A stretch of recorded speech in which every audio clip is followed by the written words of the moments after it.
على طول لابو تريكه وبيجري له شوقي، وانما يلعبها حلوه قوي، انطلاقه حلوه قوي البركات وهدف بركات وهدف الاول للنادي الاهلي واحمر الملعب. وبركات لسه كنت بقول لكم في الشوط الثاني بيخترق في العمق، واخترق بركات وخد تمريره من ابو تريكه بركات منقذ النادي الاهلي في الدقيقه 17 من الشوط الثاني يتقدم. طبعا واحد يقول لي هم خلص الماتش، اتصعب الماتش على النادي الزمالك لان في مجموعه لقاءين.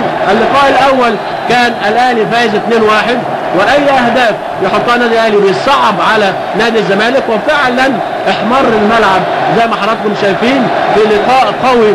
ونجح بركات ان هو في الشوط الثاني بيخترق في العمق، وزي ما قلت لحضراتكم ان هو في الشوط الثاني مستر جوزيه خلاه يخترق في العمق واخترق بتمريره جميله جدا، نفس اللعبه اللي جت لمحمد شوقي في الشوط الاول، انما بركات هداف ومحمد شوقي لاعب ارتكاز.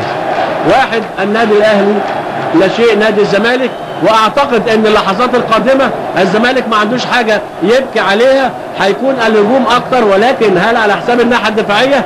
ده اللي هنشوف. هل هيحضن الاهلي يعني على ويتحفظ دفاعيا شويه؟ ده اللي هنشوف.